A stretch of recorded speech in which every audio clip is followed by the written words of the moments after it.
Right on the back row. Dan Peck, ESPN 106.7 in Auburn. Coach, Oklahoma's first road game as an SEC team will be in Jordan-Hare Stadium in Auburn at the end of September. First time Oklahoma has ever been to Auburn. The two previous meetings were in bowl games. You're familiar with Auburn from your time both at Oklahoma and Clemson. Out of curiosity, just your understanding of the Auburn program and your relationship with Hugh Freeze as you guys square off at the end of September. Yeah, well, they're going to be ready. I know that. I'm talking about the fans, the pageantry, pregame, during the game. They've got a wonderful atmosphere, tough, challenging, loud. And Coach Freeze, and he's put together an outstanding staff. I've always watched them. I'm always studying offenses. When I watch a game, I'm watching the offense.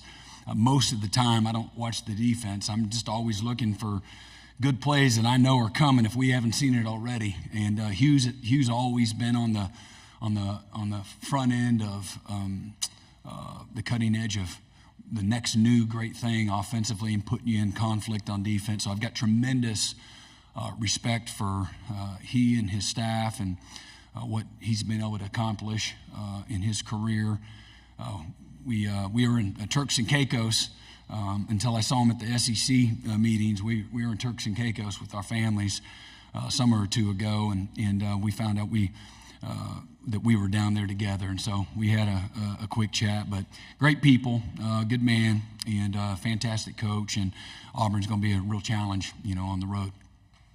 Jacques, and then pass it up to the front row when you're done. Hey, Coach, right in front. Jacques Doucet, WAP TV in Baton Rouge. A similar question. I think LSU and Oklahoma have only played 3 times in their history, and I know from LSU's perspective, the fans are excited about the Oklahoma Sooners coming to Tiger Stadium. What are your thoughts on that venue and these two teams getting together? I'm trying not to get ahead of myself.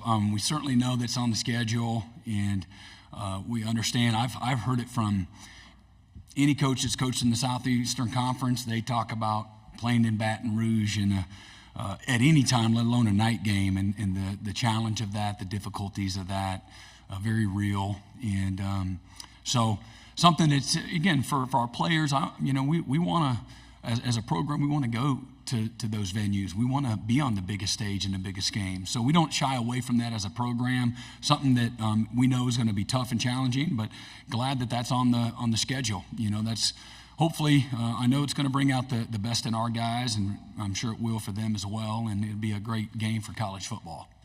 Left side on the aisle, then pass it to the gentleman behind you. Brent, Bradley Davis with WAPT Sports in Jackson. Good to meet you. So first off, Jackson Dart was saying yesterday that he almost chose OU over Ole Miss, and I know you're going to see him this year. I believe that was your first year taking over. So first, just your thoughts on Dart and also what Mississippi State's getting with Jeff Lebby. Yeah, Jackson is an unbelievable young guy, one of the best competitors that I've seen at quarterback, incredibly talented. He's a guy's guy, and likes to have fun, great instincts, great talent. He's an amazing family. It's no surprise to me that he's had the success that he's had. I wish he wasn't on the schedule. No, but he plays, you all have watched him, I'm preaching to the choir, but he plays with the guts and the toughness that you want every player in your program to play with. But he lets it all out, plays it again, and got a little swag to him, which I love. And he brings out the best in people. You can see that, when you watch them play. And then what'd you say about Jeff? Yeah, again, Jeff is known him since he was a player. Well, recruited him at Oklahoma. Again, comes from a coaching family. He's like a pig in the mud when it comes into getting into the coach's locker room or out on the field in the middle of the huddle. He brings out the best in everybody. Really tough, demanding, positive demeanor to him. He speaks life and vision and can-do into the players.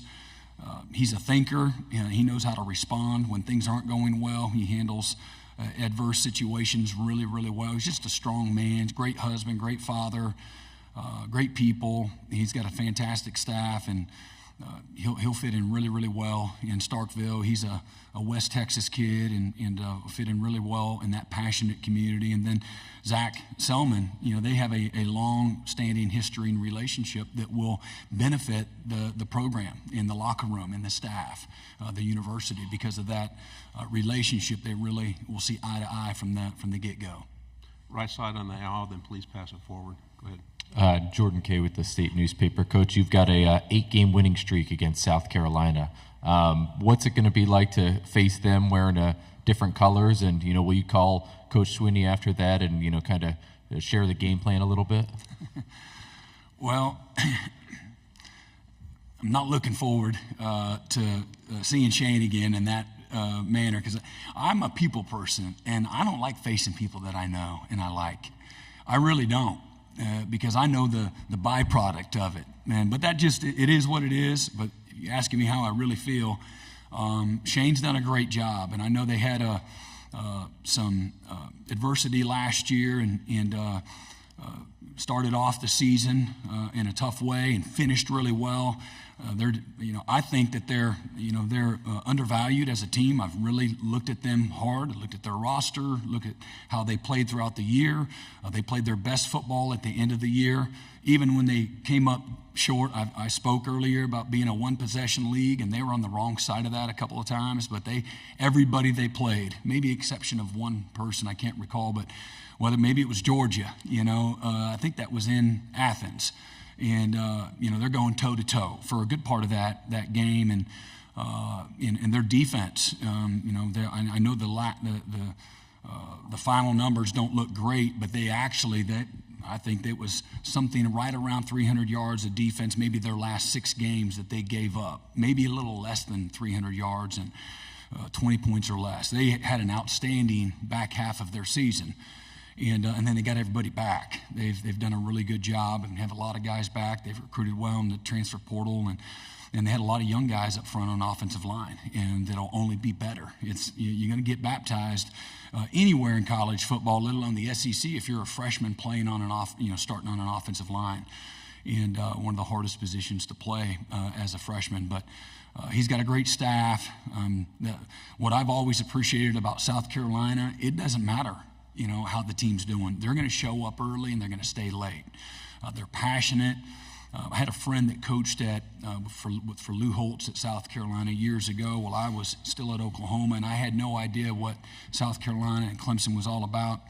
And now that I spent a decade in that state, there's only, give or take, I don't know, I think it's 5 million people in the whole state, and they're going to have on 2 ends of the state, in the upstate and down in the low state, 2 programs on any given Saturday. Their stadiums have 80,000 plus people, and they are loud both places.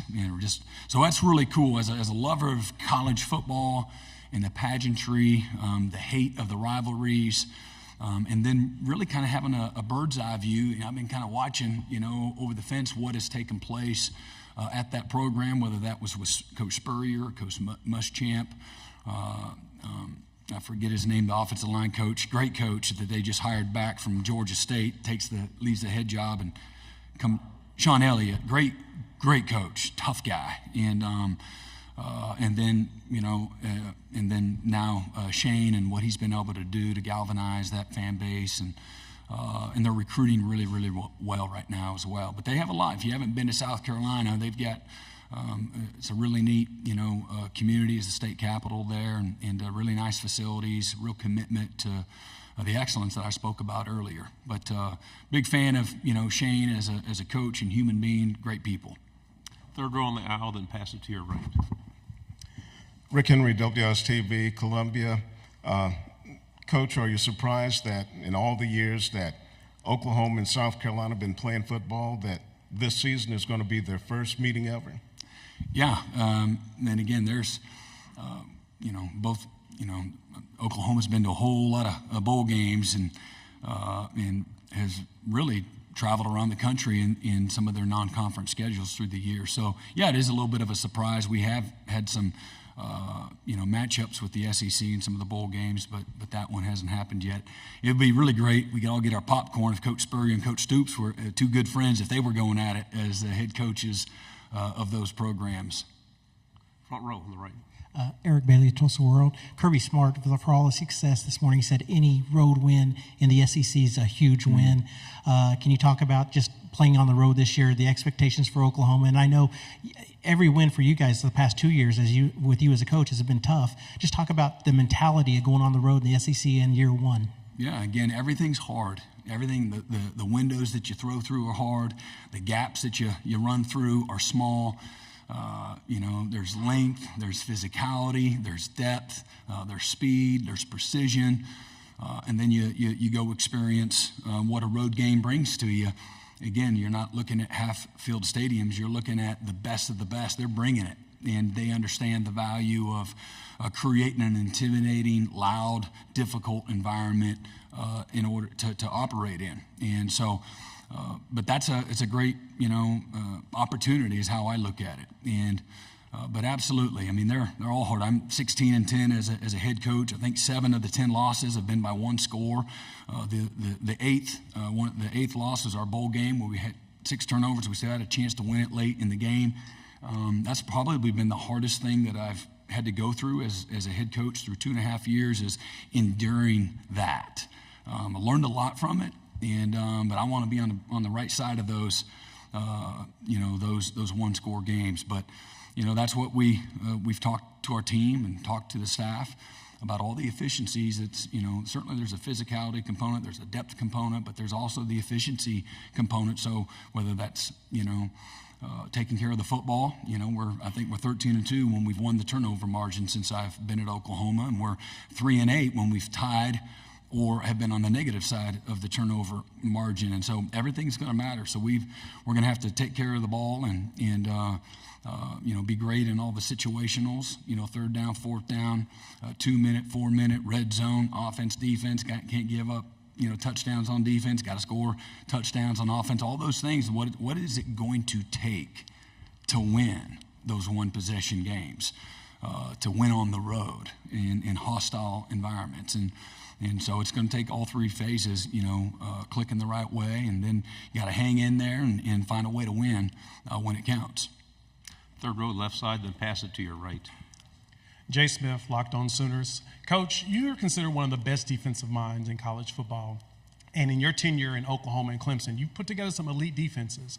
Now you're in your 3rd year here at Oklahoma, and you've got a lot of the defensive guys you really want for your system. How do you feel they measure up to some of those older Oklahoma defenses you had? Yeah, I don't ever like comparing because every one of them's different, and I do know what you're asking, and we'll see. We have a lot of experience returning. What does that mean? Because there are some areas that we weren't great in. So sometimes that frightens you. Oh, those guys are coming back, and I say that tongue in cheek, but just because we have all this experience coming back doesn't mean that we're going to, be an elite defense. And so we got a lot of work to do, a long ways to go. And, as we've built this, we try to do it with having foresight and understanding, okay, we got Kip Lewis and he's a freshman. Okay, what does that look like in 2 or 3 years from now? And as we've developed our roster, we had we lost within the first 15 months that I got to Oklahoma, we lost 75 scholarship players. 40 of them were on defense within the first little over a year.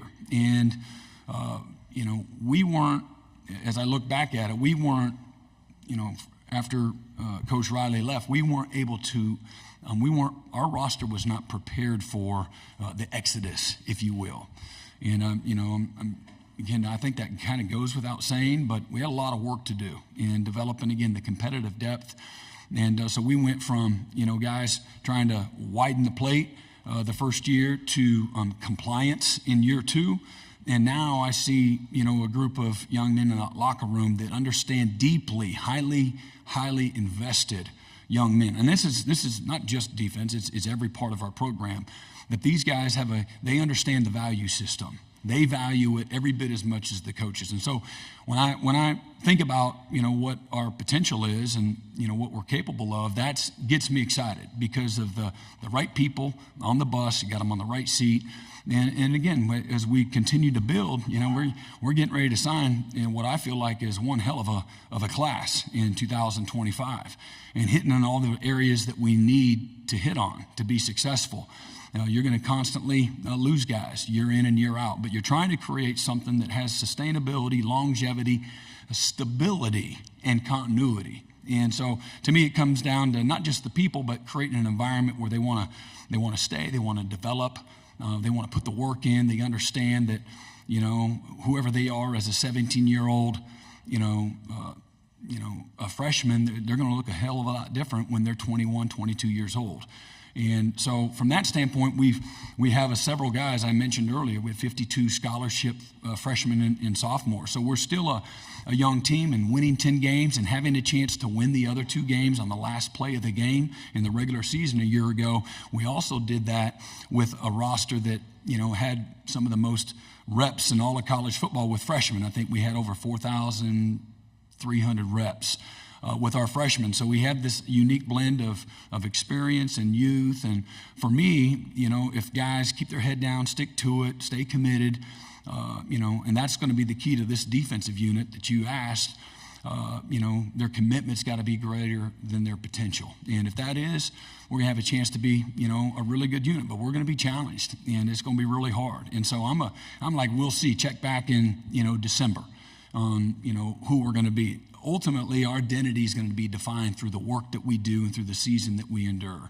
And there are going to be a lot of challenges along the way. And that's what I know. And talking to Coach Saban several weeks ago in just casual conversation, the ability to sustain emotionally and physically the grind of a season is what the challenge of the SEC is going to bring. And I thought a year ago we lost through 7 weeks. We were the number 1 team in the country in turnover margin. Big win against Texas, and I don't know what we were ranked, somewhere probably in the top 10. And I didn't feel like we handled success very well in any way, starting with me. And, and I think that's easy to say. We lost 2 one-score games on the road against good teams, and we had 6 turnovers in 2 games. We led the nation going into those games, with not turning the ball over, and we didn't take care of the ball, and this game will punish you, when you do that, and all the little things matter. So,